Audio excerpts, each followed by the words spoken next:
Welcome everyone, I'm Ben Bird, Chairman of the St. Joseph School District Foundation. I'm pleased to welcome everyone to the first ever tribute to teachers and staff. What a year it's been for educators and students worldwide. The Foundation is extremely proud of the steps taken by teachers and staff throughout the district to provide distance learning and other support to so many families. We know this has been a challenging time for so many, and we appreciate all you have done. We wish we could recognize every one of you in person after the unprecedented year we've experienced. Instead, we hope this video presentation allows us to share your work with the community and pay tribute to the teachers and staff of the St. Joseph School District. We are pleased to begin by recognizing this year's retirees. Rebecca Berry, Evelyn Banks, Roxanne Beckham, Betsy Bing, Matthew Bohannon, Tammy Bradley, Diane Brown, Tony Cannon, Helen Dale, Bobby DeRoyne,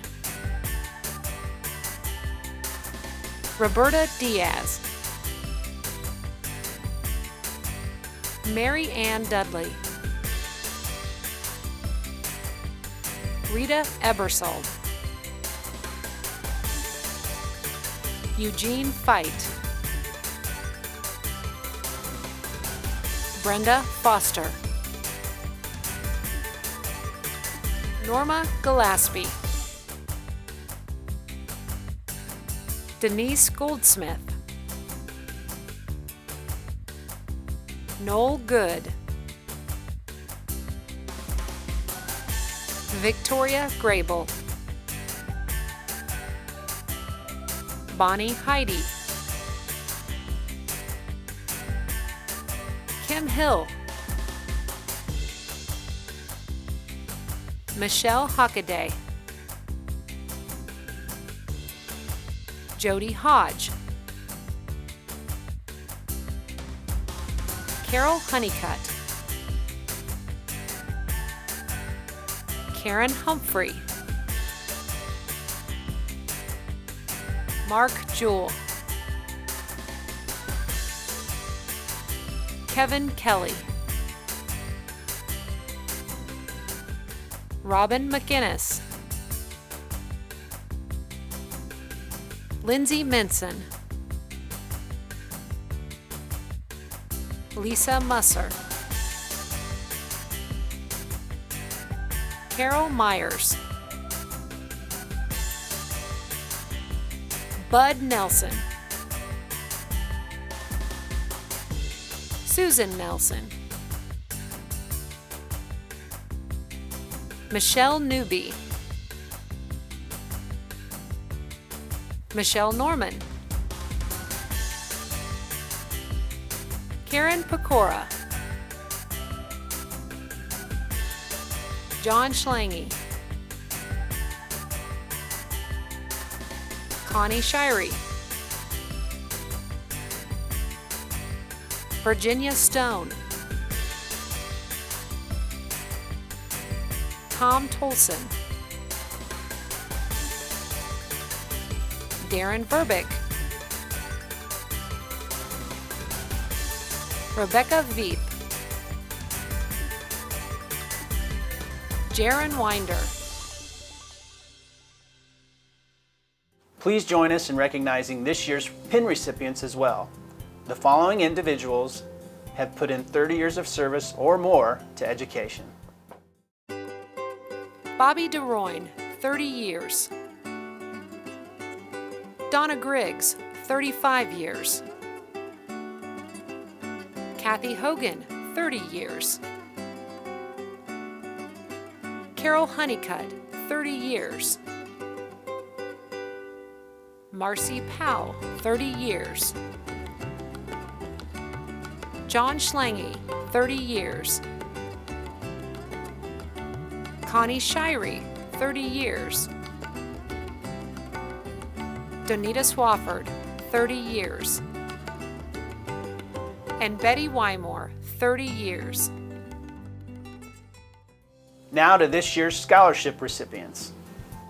First, the Phil F. Rabaska Graduate Assistant Scholarship. This scholarship program was established in honor of Phil Rabaska, who is a dedicated coach, teacher, and administrator. We would like to congratulate Whitney Bridger as this year's recipient. Next, the Lori Schmitter Memorial Scholarship Award for Early Childhood Education. Lori Schmitter dedicated 10 years of service to the St. Joseph School District as a coordinator of parents as teachers. It was her desire to provide families with the best possible prepared and educated staff at these centers. This year's Lori Schmitter Scholarship Award recipient is Jennifer Lewandowski. Congratulations. Finally, the Sarah Lee Herman Optikin Scholarship Award in Science and Mathematics.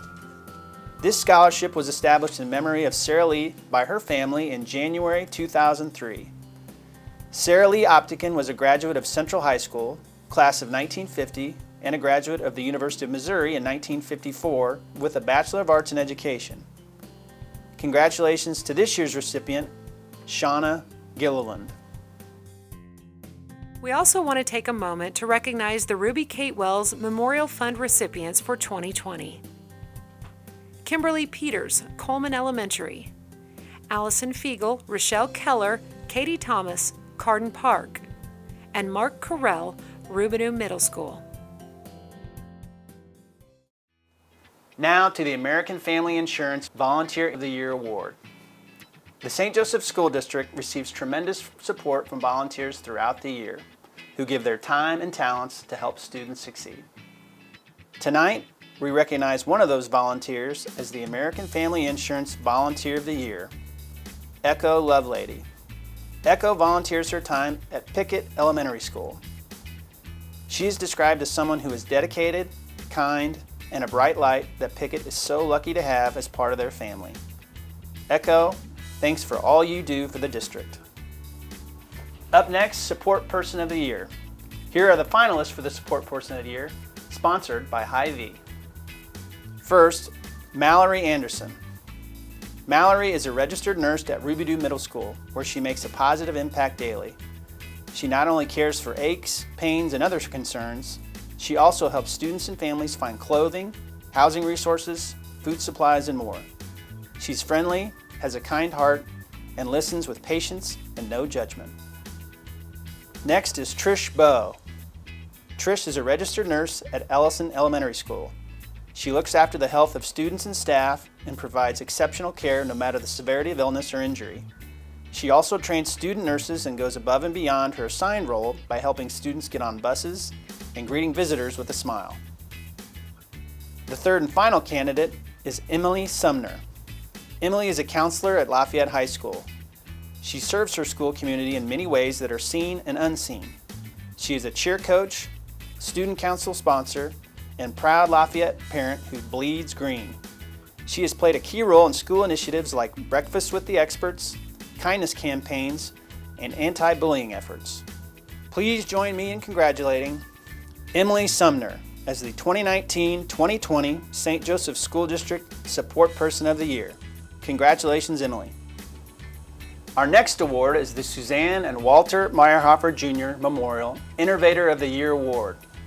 The Meyerhofer Innovator of the Year Award has been given since 1994 in memory of Suzanne and Walter Meyerhofer. The purpose of the award is to encourage teachers to be creative and offer true innovative techniques in their classrooms. Here are this year's finalists. First, Melissa Corey. Melissa is a librarian at Rubinu Middle School. Melissa has formed an IDEA, Inclusive, Diversive, Equitable Authors Book Club. Book club discussions have been insightful, meaningful, and impactful. This has led to great awareness of the unique challenges faced by students. Second is Miranda Ham. Miranda is a third grade teacher at Bessie Ellison Elementary School. It all begins with giving students a choice and taking responsibility for their learning and allowing them to become personally invested in curriculum. Blended learning is an approach to education that combines online educational materials with traditional classroom methods. The third candidate is Marta Sansone.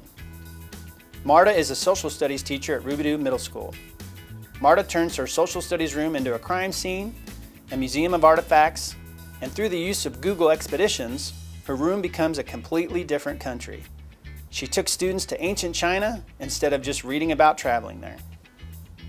The Suzanne and Walter Meyerhofer Jr. Memorial Innovator of the Year Award for 2019 and 2020 is Marta Sansone. Congratulations, Marta. All finalists will receive a monetary award. Now it's time for the Teacher of the Year Award. Bender's is the proud sponsor and has been for many decades. The first finalist for the 2020-2021 St. Joseph School District Teacher of the Year is Angie Clausen. Angie is a trauma-informed behavior interventionist at Webster Learning Center. She believes that students hold the key to the future. Angie feels it is her responsibility to help students open doors within themselves and understand who they are and what they want to be. She listens and helps them reflect to be the best they can be at this point in their life. No matter their age, academic ability, or history, all students need time to learn who they are and how they can be the best version of themselves. Here's more from Angie. Hi, I'm Angie Clausen. I'm the Trauma-Informed Behavior Interventionist at Webster Learning Center. It sounds obvious, but the greatest challenge for students is change. Change is hard for anybody, but students these days face the world that changes on a minute and they know about it. That information that's right in their face all the time, whether that's world or local or national or friend group, those changes are in an instant. And students don't know how to handle that so quick when those changes happen so quickly. Let them know that the things they can't control, they've got to put on the back burner and focus on those that they do have control over, and then make those decisions to do what's best for them. Resiliency is a key strength of many students. We just need to tap into it and let them know that they have that within them. My mother was a teacher, and all growing up I knew darn well I wasn't going to follow her footsteps. But when I went to college, I followed my friend crowd into journalism and got a degree in radio, TV broadcasting and worked as a TV reporter. Didn't like the pressure, so continued on, got a degree in sociology. Loved that, but there really wasn't a whole future career in sociology. So I stayed on and got my master's back into teaching again. And it was through a lot of life coaching from Dr. Keyworth, a philosophy professor at Drake, that really helped me realize that's truly what I wanted to do. I believe we're all unique in our own way. There aren't any cookie cutter teachers. Curriculum's the same, but the way we approach it is completely different. One of the things that I really try to do is to take any content area, whether that be science, social studies when I was in a traditional classroom, or the social emotional brain development that I do now with my students in the focus room, is to build relationships with them and follow the curriculum through their eyes, relating to something that they can understand and know about and contribute to from the very beginning. My very first year, I was hired as a third additional 6th grade classroom teacher. Then I decided, you know what, let's perform a puppet show.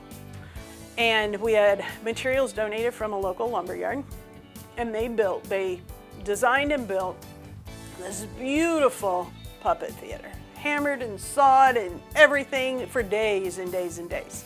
It was beautiful. We go to move it into the building and it's too big, it won't fit through the door. They were so heartbroken, and then anger just erupted. And it was, you know, no worries, we'll just do our puppet show outside. No big deal, it'll be okay. So we moved it alongside the building, went home for the weekend. I was a mess. I didn't know what I was gonna do. These poor kids have worked so hard and there's nothing we could do with this puppet theater. I go back to school on Monday And sitting in the middle of my classroom is this puppet theater built of PVC piping. The most beautiful thing in the world. My principal and his wife had built it over the weekend, brought it into the school so we could perform our puppet show both indoors and outdoors. It was awesome. Our next finalist for Teacher of the Year is Colin Pettigrew. Colin is a math teacher at Rubidoux Middle School. He wakes up every day and knows he has the ability to change someone's life, for it is often the small moments that have the largest impact. Colin works hard to never miss those teaching moments that could change the trajectory of someone's life. He cares about students much more than their ability to do math. It's an awesome responsibility and opportunity. Colin is slow to judge, quick to forgive, see every choice that a student makes as a learning and teaching opportunity, and never gives up on a student. Here's more from Colin. Hi, my name is Colin Pettigrew, and I'm a 7th and 8th grade math teacher at Rubidoux Middle School.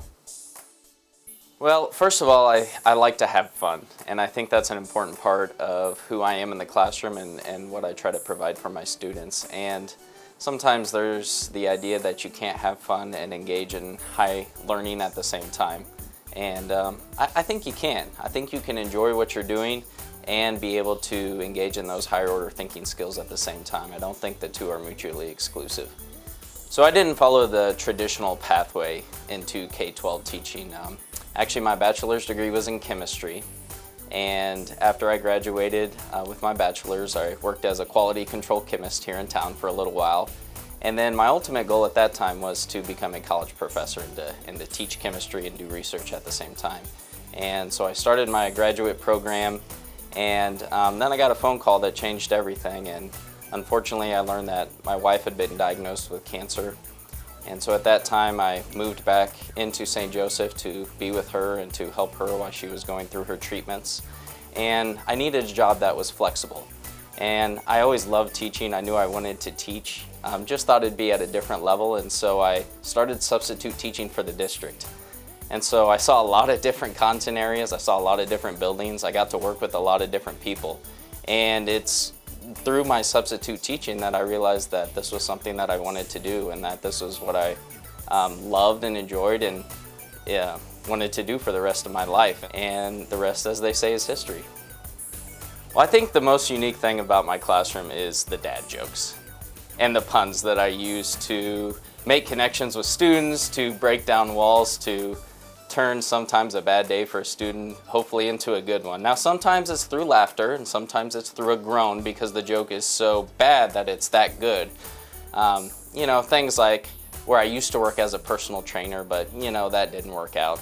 Or times when I once was a food critic, but I had too much on my plate at the time. And I had 50 of these, and I've been adding to my arsenal. And so at any time, students know to watch out, because I could fire a joke off at any second.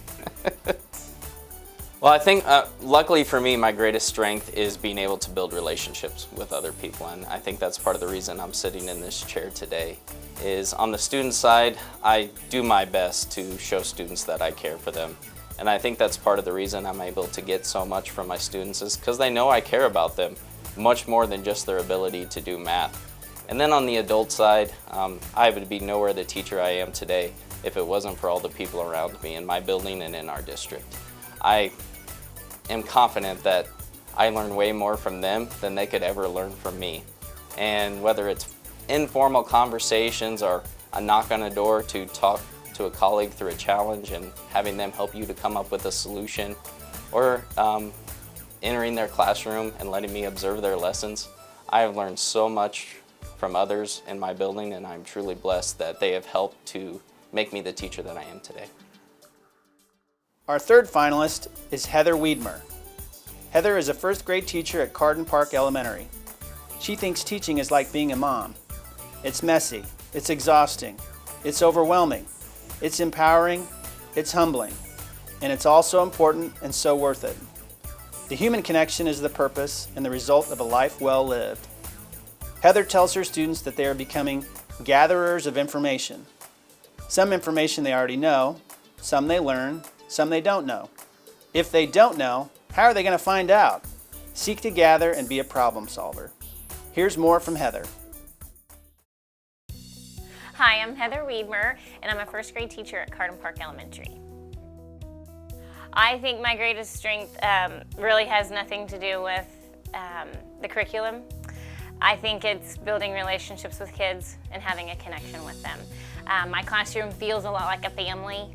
That's why it was so hard with this pandemic thing. That got kind of taken away from us, and so only seeing them on Zoom once a week, and only a few of them, that was really hard. So I think just having a relationship with kids is a huge factor in educating them the correct way.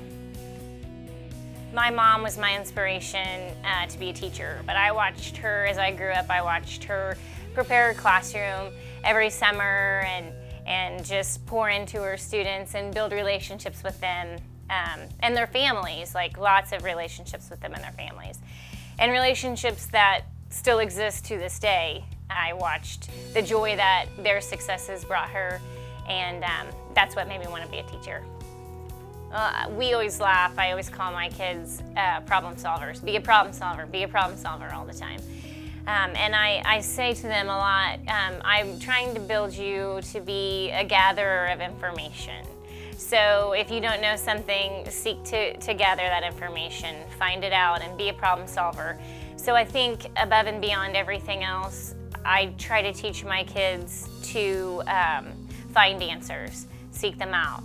And if you don't know something, that's okay, because you can find the answer. You can find somebody that will help you find it.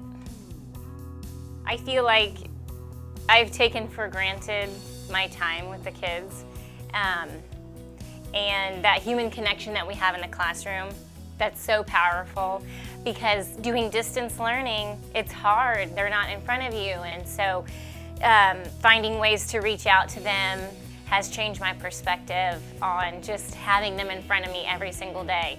So I went on a limb and started friending all the moms on Facebook and started a Facebook group, kind of a little Facebook classroom, and started videotaping myself and just putting those on there. And so if they can see me on their mom's phone for 7 minutes, a 7-minute lesson, it's better than nothing. And so I think just over this whole time, that piece has changed, just I think the human connection and the seeing them every single day. And with that taken away, it changes a lot. It's made it hard, but it's made me realize how connected I am to them. At Carden Park, we work really hard to meet the needs of the whole kid. And so not necessarily academics first, because we all know that happy and healthy kids learn best. And so we have to make the kids happy and healthy first, and everything else is icing on the top. All 3 finalists for the Teacher of the Year Award are outstanding and deserving of the honor. They will each receive a monetary award sponsored by Bender's Total Home Care. Please join me in congratulating the 2020-2021 St. Joseph School District Teacher of the Year, Colin Pettigrew. Congratulations, Colin. We want to again congratulate all of our winners and award recipients, and thank each of you for the work that you do every day. Thank you again for watching. We hope to see you in person for the event next year.